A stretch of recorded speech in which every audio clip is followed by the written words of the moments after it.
मुंबई का एक हॉस्पिटल है जहां पर लगभग 14 साल की एक लड़की एडमिट है।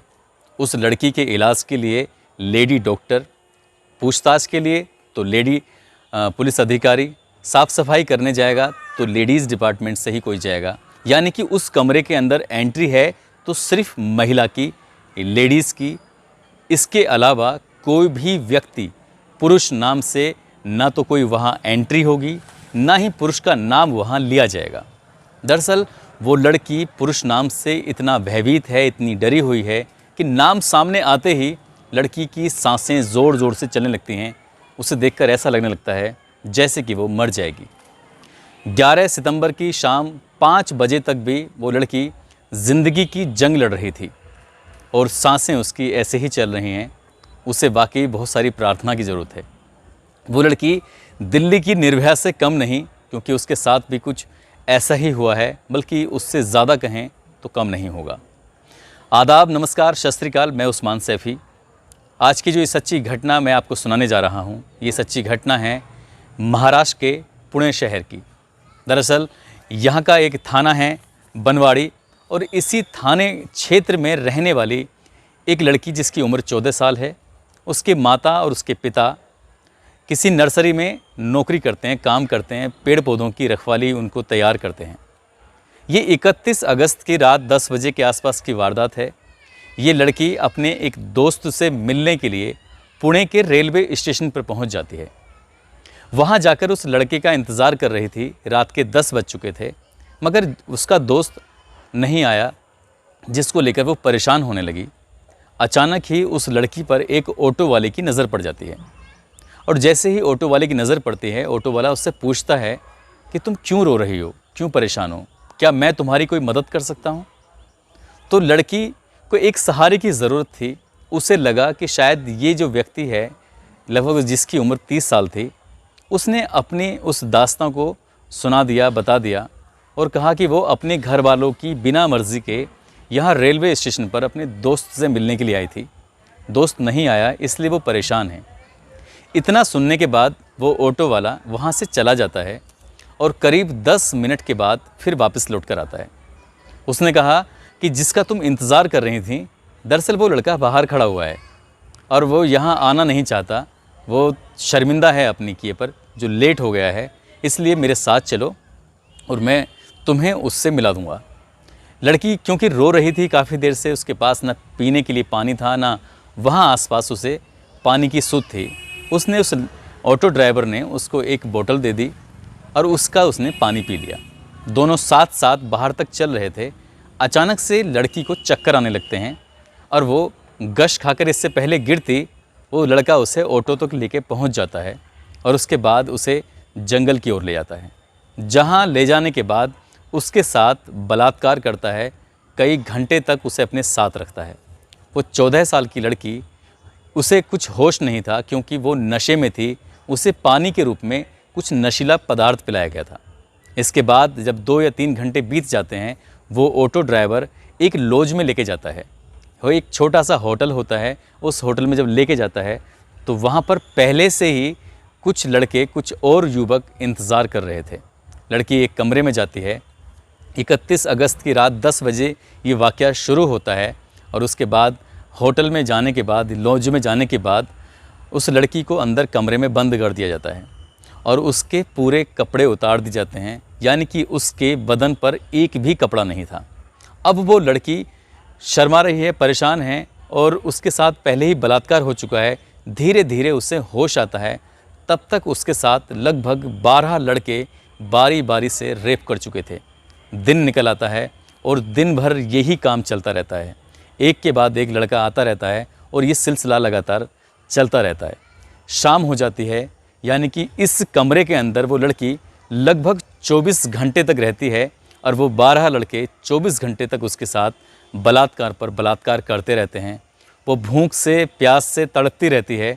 वो कई बार कहती है कि मुझे खाने के लिए कुछ दे दो, मुझे पीने के लिए पानी दे दो, मगर कोई भी उसकी गुहार नहीं सुनता, उसकी कोई पुकार नहीं सुनता। उसकी चीखों की आवाज़ भी उस कमरे से बाहर जा भी रही थी, तो ना जाने क्यों वो होटल मालिक या वह आसपास के लोग उन आवाज़ों को सुन ही नहीं पा रहे थे। ये भी बताया जा रहा है कि उस लड़की को बार बार इंजेक्शन दिया जा रहा था, नशीली चीज़ें दी जा रही थी जिससे क्या वो शोर न मचा सके। इस बीच उस लड़की ने बार बार रिक्वेस्ट करती रही, माफ़ी मांगती रही, उसे बचाने की गुहार लगाती रही। इन 12 लड़कों में से एक लड़के को दया आ जाती है और उसके बाद ये लड़का उस लड़की को ले जाकर मुंबई के दादर रेलवे स्टेशन पर छोड़ देता है। अब ये आरोपी 12 के 12 ये फरार हो चुके थे। इन्होंने सोचा कि शायद अब वो लड़की चली जाएगी। दादर रेलवे स्टेशन पर जाने के बाद वहाँ 2 सफाई कर्मचारी मिलते हैं और 2 सफाई कर्मचारी उस लड़की की हालत को देखने के बाद उसके साथ बलात्कार करते हैं। यानी कि अभी वो उन लोगों से बची थी कि 2 सफाई कर्मचारियों ने भी उसके साथ बलात्कार जैसी घटना को अंजाम दे दिया। दादर रेलवे स्टेशन के सफाई कर्मचारियों ने उसके साथ बलात्कार करने के बाद अपने पास काफ़ी समय तक रखा और एक ऐसी ट्रेन में बिठा दिया जिस ट्रेन की जो दिशा थी वो उत्तर की ओर जा रही थी।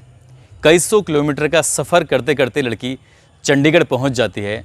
एक कोने में डरी हुई सहमी हुई बैठी रहती है। इस बीच न जाने कितने लोग आते हैं जाते हैं, मगर किसी भी व्यक्ति की नज़र उस लड़की पर पहुंची ही नहीं। वो बहुत बड़ी परेशानी से गुजर रही थी। उसकी परेशानी किसी को दिखाई नहीं दी। ये भी किसी ने जानने की कोशिश नहीं की। 48 घंटे से ज़्यादा उसके साथ 12 अलग लोगों ने, 2 सफाई कर्मचारियों ने बलात्कार किया था। उसके साथ इतनी दरिंदगी हुई थी, न जाने क्यों किसी की उस पर नज़र ही नहीं जा रही थी।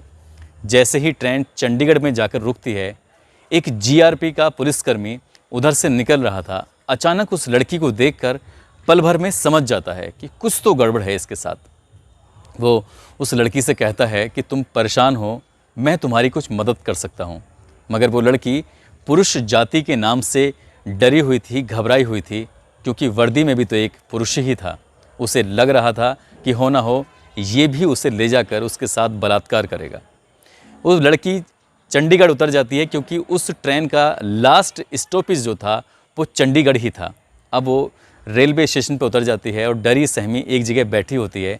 मगर वो पुलिस वाला बहुत अच्छा इंसान था। उसने CWC यानी चाइल्ड वेलफेयर कमेटी से संपर्क बनाया।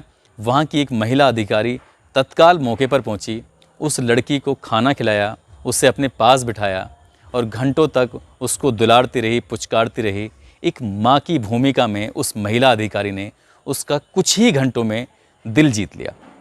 दिल जीतने के बाद उसने, लड़की ने अपनी आप बीती बताई और पूरी कहानी घर से निकलने से लेकर और चंडीगढ़ पहुंचने तक की एक एक वाक़या जब बताया तो महिला अधिकारी का रो रो कर बुरा हाल हो गया। और साथ ही जो अधिकारी, जो पुलिस वाला था, वो अलग रोते रोते उसका भी बुरा हाल हो गया।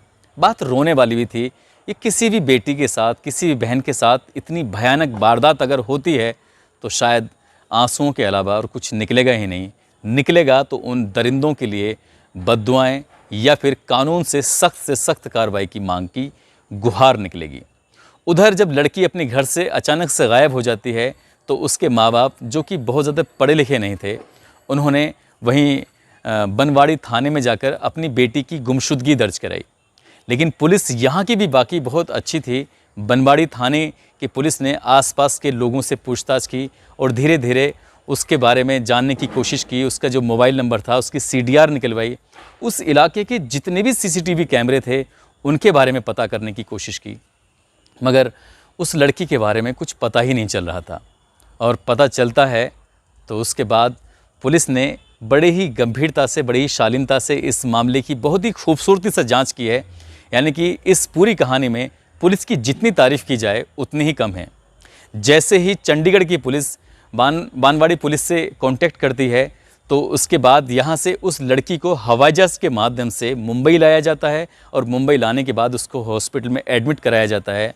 जितना भी स्टाफ है, टोटल के टोटल महिला स्टाफ ही उस लड़की के इलाज में, उसकी खिदमत में, उसकी हर ज़रूरतों को पूरा करने में लगा हुआ है, क्योंकि वो लड़की पुरुष जाति नाम से डरी हुई है, घबराई हुई है। इसके बाद पुलिस ने जो अपने मामले की जांच पड़ताल शुरू की है तो 100 से ज़्यादा CCTV कैमरे को खंगाला गया और खंगालते आखिरकार पुणे के रेलवे स्टेशन पर एक ऑटो जाता हुआ मिलता है। उसी में वो लड़की थी और उसी ऑटो का नंबर उस CCTV में कैद हो जाता है।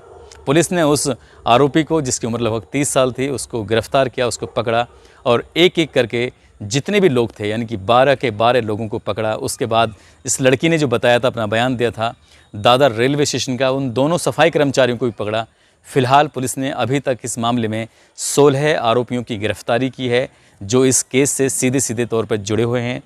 मुंबई पुलिस की प्राथमिकता है कि इस मामले को फास्ट ट्रैक कोर्ट में चलाया जाए, ताकि अगले 10 से 15 दिन में या लगभग 1 महीने में इस केस में निर्णय आना चाहिए और जितने भी दरिंदे हैं, जितने भी आरोपी हैं, सबको फांसी की सज़ा कम से कम होनी चाहिए।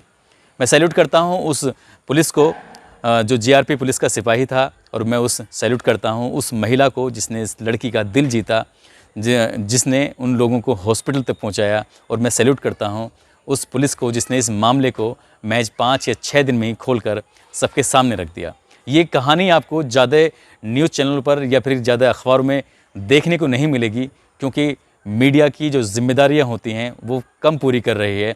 वाकई ही इस खबर को उठाने की ज़रूरत थी, लोगों को सचेत और जागरूक करने की ज़रूरत थी, उस बेटी को न्याय दिलाने की ज़रूरत थी, जो शायद मीडिया इस मामले में दिलचस्पी नहीं ले रहा है।